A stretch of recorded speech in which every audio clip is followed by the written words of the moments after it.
Geceler susur, danışmır divarlar. Hatiren gezir otaqda sessiz, sessiz. Şekiller solub ama silinməyib. Adın ürəyimdə qalıb hissiz. Düşünürdüm zaman her şey sağaldar, ama bəzi yaralar dərin olur. Səni itirmək öyrətdin mənə. Bəzən sevəndə tək qalır, yorulur. Səni axı mən çox axtardım, aradım, aradım və anladım. Artıq yoxsan həyatımda sən, nə sən varsan, nə də ki mən. Səni axı mən çox axtardım, aradım, aradım və anladım.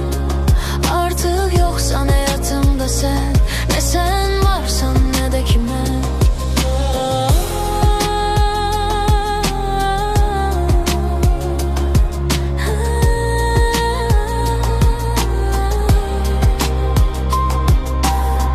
Küçələr sənsiz başqa görünür, addımlarım yad səslənir mənə.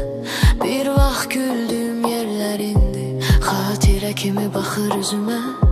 Sözlər boğazımda düyün düyün demədi, illərim qaldı içimdə. Sən gedəndən yarım qaldım, özümü tapmadım heç kimdə. Səni axı mən çox axtardım, aradım, aradım və anladım. Artıq yoxsan həyatımda sən, nə sən varsan, nə də ki mən. Səni axı mən çox axtardım, aradım, aradım və anladım.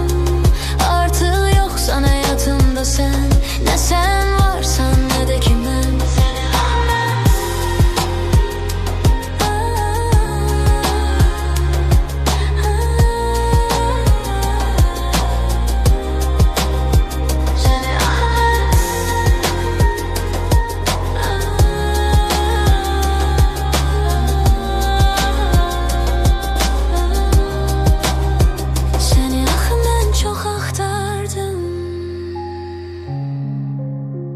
Aradım, aradım ve anladım.